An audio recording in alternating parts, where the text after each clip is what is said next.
Welcome back to Basics and Beyond, episode 48, and this is going to be a good one. This is about GLP-1s, and when we talk about GLP-1s, it's Ozempic, it's Wegovy, it's Zepbound, Mounjaro, Retatrutide, which is a new one, and that's actually a third generation. So we're talking about all of those, and this is not a should you do it or, oh my God, you shouldn't do it. That's not what I'm here for. What I want to talk about is what nobody's necessarily talking about or what you generally aren't seeing. I want to talk about, if you choose to do this, how you can do it in a way that's going to be healthier for you, and how, when the time comes, you need to get off of it. Because yes, you need a plan to get off of this medication too.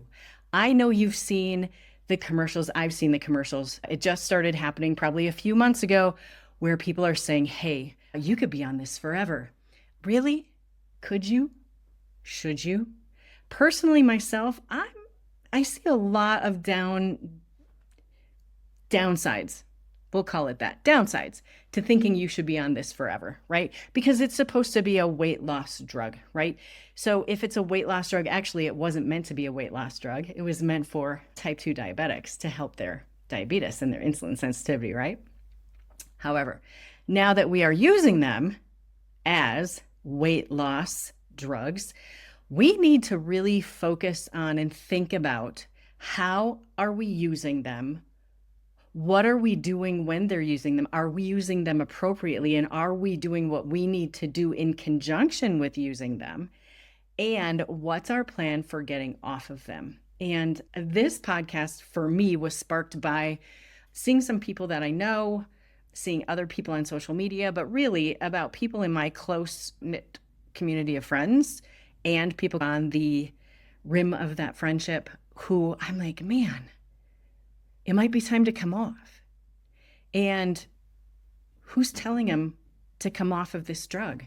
It's important to come off of this drug. And part of the reason that this kind of sparked this conversation in me, and this kind of, I don't want to say rage, but this kind of frustration in me, is that before all these drugs came out, I wanted to be as skinny as possible. I wanted the number to be a certain number on the scale. I wanted to look a certain way. I was anorexic and bulimic, and I didn't know it for a long time. And what did that do to me? It impacted my thyroid health. It impacted my hormones. It impacted my bone health. It impacted my ability to think, brain fog. It impacted my metabolism, right? Because I was just not eating food and I was using exercise to binge. That was my bulimia, was exercise. So having that be part of my story, having that be my history, makes me really concerned when I see so many people being on this drug and not having a plan to get off. Because once you get super skinny and once you get to that point, you can look really skeletal. And you've seen this with celebrities. I've seen it with celebrities lately. And everyone walks around and says, oh my God, you look so good. You look so healthy. It doesn't look healthy to be a skeleton. We're not supposed to look like. We're supposed to have muscles. We're supposed to be able to do all the things we want to do. And when we diet down, whether it's using GLP-1s or anything else, and we don't do certain things while we're doing that to keep muscle, to build muscle, to make sure that we're staying healthier, we put ourselves in a worse metabolic state when we're off of it. And for people to think they should be on this forever and ever, it makes me angry and frustrated and sad. Because that's not what these medications were built for. And that's not what health is supposed to look like. You don't look healthy when you look like a skeleton. And it's more than that. You're not healthy. You're shortening your life. You're shortening your ability to do the things in life that you want to do, because we have muscle on our body for a reason. We need to have muscle as we get older. Let's think a little bit more further out into the future than just the next couple of months and I want to lose 10 pounds or 20 pounds or whatever the heck it is. Let's think about overall health. And as a coach, my job is to help people use any tool, whether it's GLP-1s, whether it's supplementation of any kind, whether it's medication, the right way, the healthy way, the way that keeps you healthy for the rest of your life, not dependent on a drug forever, and not, oh, it's something I can do just for 6 months or a year. It has to fit your lifestyle. It has to fit so you can be healthy for the rest of your life. And that is where this podcast is coming from. So I'm just going to give a quick overview about how these things work, about how GLP-1s work, because I know some people know and some people don't. So this might be a reminder for you. But these drugs actually work on receptors in your brain and in your gastrointestinal tract, right? In your stomach, in your intestines. So what they do, there are three big things really that happen. They work on blood sugar control. So they signal the pancreas to release insulin when blood sugar is high, okay? 2, appetite suppressant. You probably know this. They also slow your digestion and act directly on your brain's appetite center, right? Those hunger cues. And this is where people talk about the food noise or the food chatter, right? So yes, these drugs address that noise that you're hearing when it comes to food. And also, there's a little bit here where we do see that there is some cardiovascular support. So research is showing that there are real reductions in major cardiovascular events like heart attacks and strokes. Probably because we're managing our insulin levels better. And people don't talk about how insulin and fat accumulation and things like that and inflammation really directly impacts cardiovascular health. So there's a huge connection there. That's probably why this is occurring, and we see it with these drugs. So there's a real legitimate upside to taking these drugs. So I want to say that before we move on. Okay? There is an upside, and there are definitely circumstances and situations where people can definitely benefit from those drugs. So let's talk about the side effects that you probably already know about. We talked about some good things that can happen, right? Everybody knows the good things. They talk about that all the time. These are probably the side effects you've already heard of. So people can experience nausea, vomiting, diarrhea, constipation is a big thing, loss of appetite. Okay, I know we just talked about that as a benefit, and even though that's a good thing, you can, right? If we suppress our appetite too much, it can actually go too far. Too much of a good thing, right? We've talked about that. So you can experience fatigue and dizziness. Kind of makes sense. If you're not eating enough, you're definitely going to be fatigued. And those are usually those kind of 1, 2, like handful of things are usually the worst when you're starting the medication or when you're increasing or titrating that dose up. This part your doctor will tell you about. Guess what? It's the next part that they usually won't tell you about. And this is close to my heart because my liver's a little sluggish. My liver is sluggish because of all the things I've done in terms of anorexia, bulimia, all those things. So your liver is impacted by being on one of these drugs. And here's what happens with most people who start these GLP-1s. We talked about this, right? Hunger switches off almost immediately. And most people are like, yes, great. This is amazing because we always talk about this, right? We talk about how do you lose weight? Don't eat as much. So hunger switches off, just barely eat, you'll lose the fat faster. And guess what? That is disastrous. That is not good because we don't want to lose fat super, super fast. And you'll see this, right? People have all of this skin left over and like all of these things. So the goal should be the same rate of fat loss as a person who is of healthy weight losing weight normally. Okay, so let's say, I'll give you an example. So if someone just has 10 extra pounds to lose, right? We want, even on these drugs, if you're looking to lose 50, 80, 100 pounds, we still want you to lose weight at the same rate of fat loss as a healthy person. Okay, we're talking about fat loss, right? The thing is, what you're actually doing if you're on these is you're just adding that benefit of that medication, okay? This isn't starvation. That's not what the medication should be doing. That's not how you should be using it. It's not about starving yourself.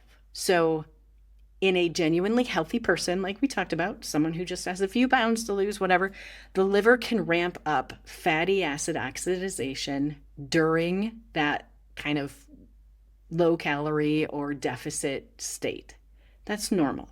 That's something that your liver is really good at doing. It's supposed to. It ramps up that fatty acid oxidation.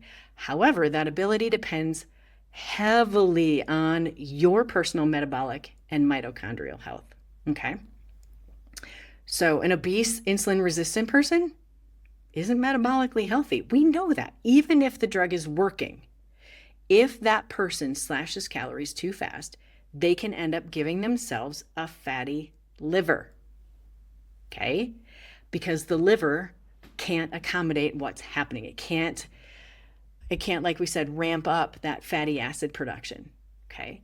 So if that person slashes calories too fast, you can actually harm your liver by giving yourselves non-alcoholic fatty liver, NAFLD, if you know the acronym, because your body can't handle the load.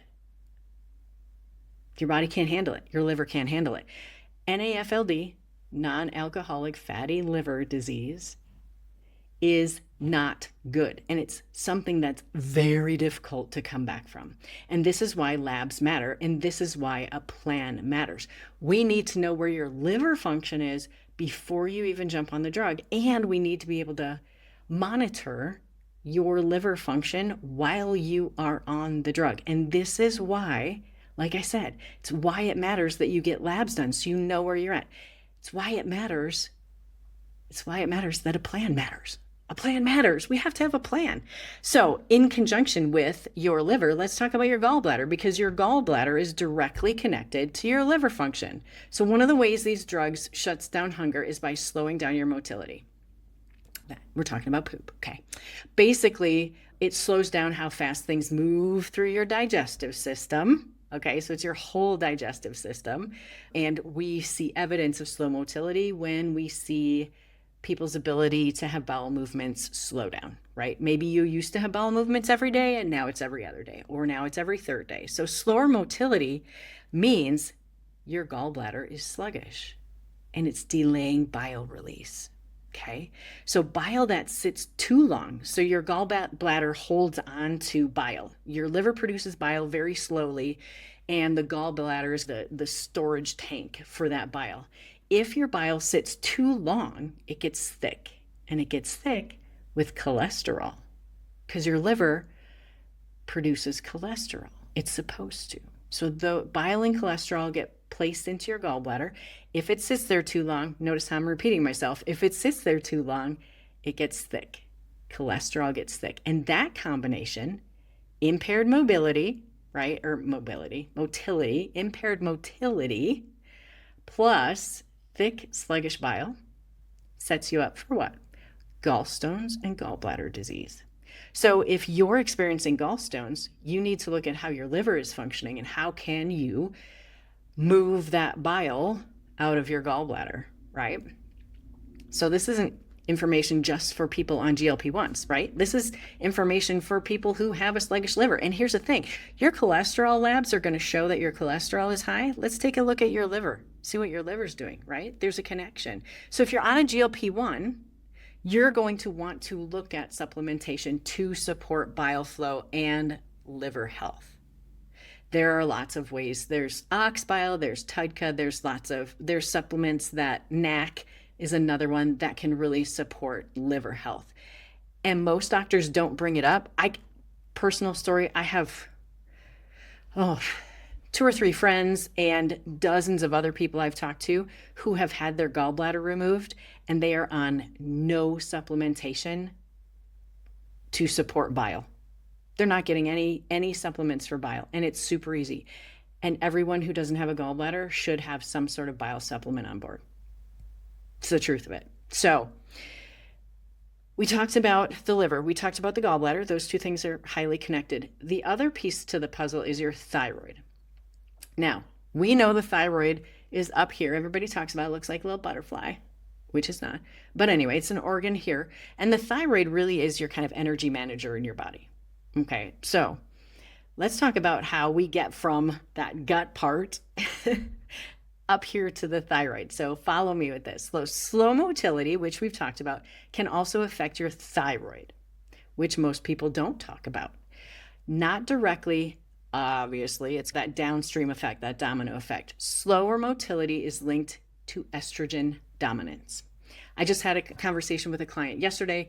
We're getting her labs done, and she's on hormonal birth control. And she said, should I even get my hormones done? And I'm like, yeah, you should. Because if you're on hormonal birth control, your labs, your hormones are going to be tanked. But if we see estrogen high, and we know she has endometriosis, if we see that estrogen high, that tells us that we have some estrogen dominance going on, and she's probably recycling estrogen in her body. Estrogen is directly linked to the thyroid because high estrogen or estrogen dominance, high in relation to progesterone, all those kinds of things, raises thyroid binding globulin. Okay, you're like, I don't even know what that is. That's okay. Here's what it means. Thyroid, if you have more of that globulin, that binding globulin, it means more of your T3 and T4 gets bound up. And T3 and T4 are your active thyroid markers, okay? If those get bound up, that means they don't work. So your usable thyroid hormone, the thing that your cells need, isn't there. There's not enough. So you can look good on paper, like your labs can look great, and you can still experience the effects of low thyroid function. And this is what we talked about when we talked initially about those things you've heard of on GLP-1s, where you can experience fatigue, low energy. All of those things are directly related to thyroid. So this is exactly why you need to get labs done to look at your thyroid panel and the full panel. Get your T3, T4, TSH, TPAOB, APOB. Let me get that right. Those, the reverse T3, free T3, free T4, all of those, which is a full thyroid panel, are really important, not just your TSH, because we need to make sure that your thyroid is still functioning. Because here's the thing, we know the GLP-1, we know what doctors tell us, what everybody tells us, what the commercials tell us. Slows down your motility, we know that. And it turns off the noise in your head.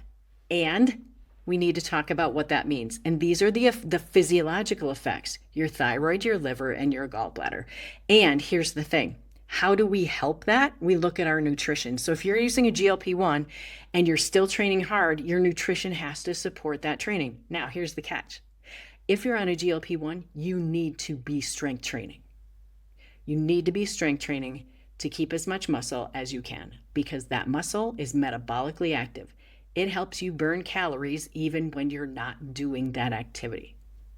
So if you're still training, which you should be, you need to make sure that you're eating enough to support your training.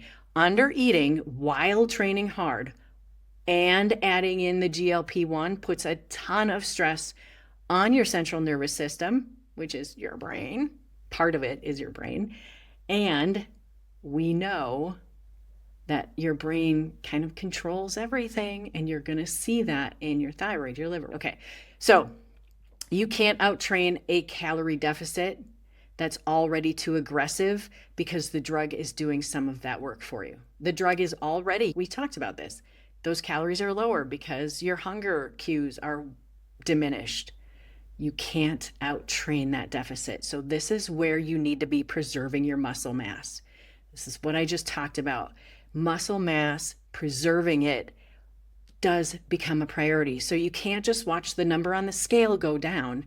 You have to look at, and this is what I was talking about, this is what cued me to have this conversation. We don't want you coming out of this looking like a skeleton. We need to keep as much muscle on your body as we can, because the number on the scale doesn't tell us that you've kept muscle, okay? We need to keep muscle.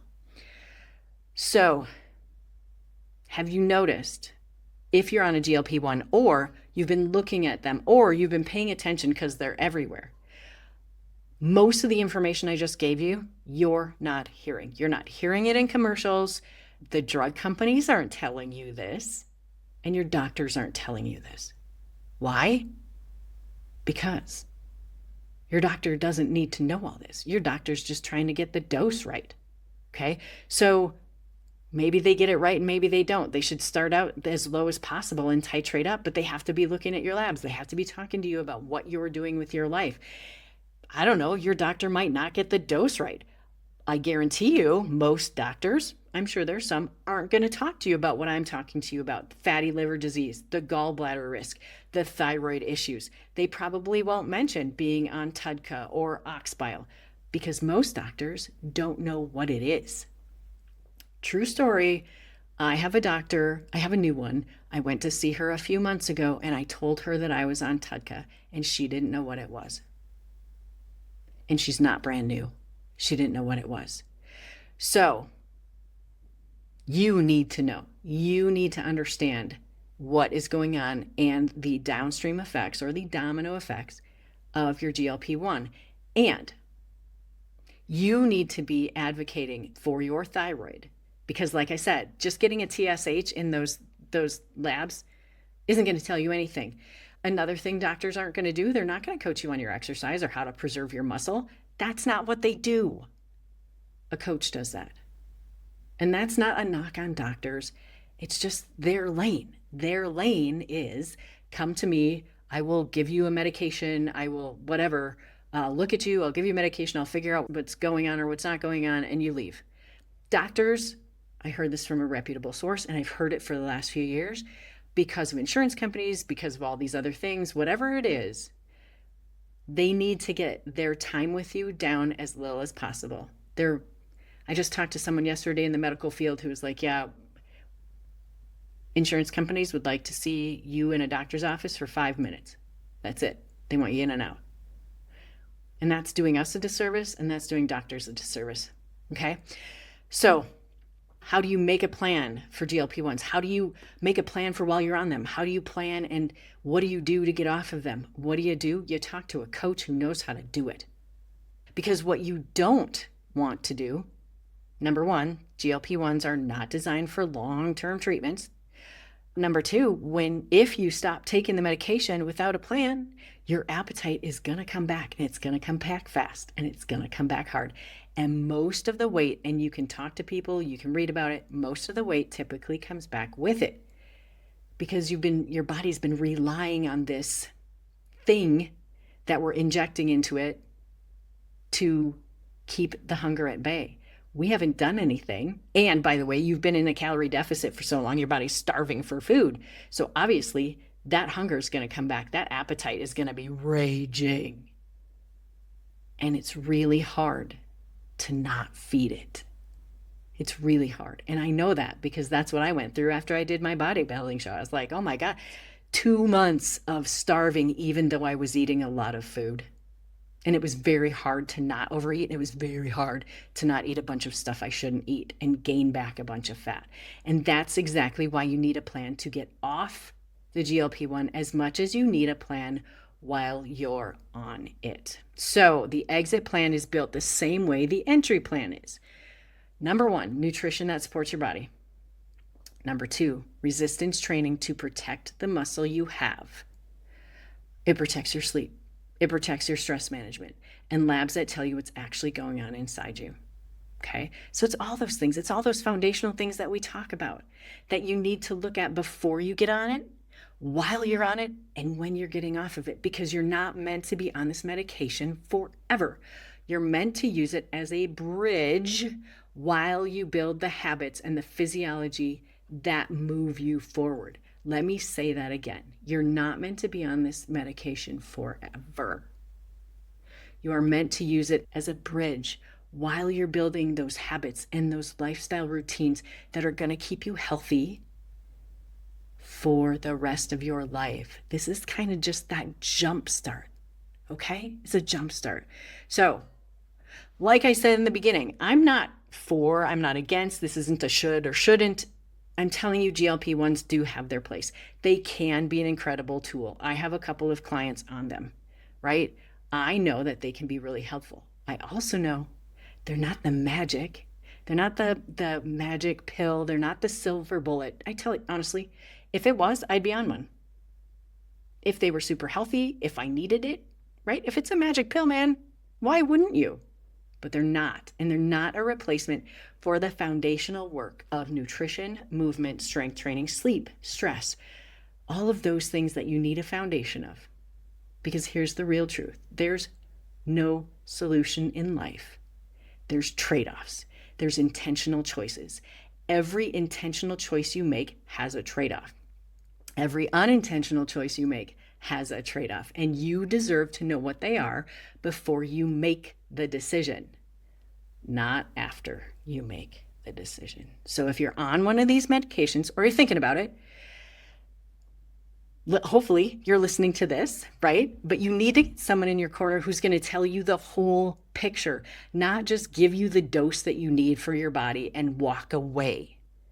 It's important that you have the education that you need. And I say this all the time because I spent decades of my life not knowing what was going on with my body because no one told me.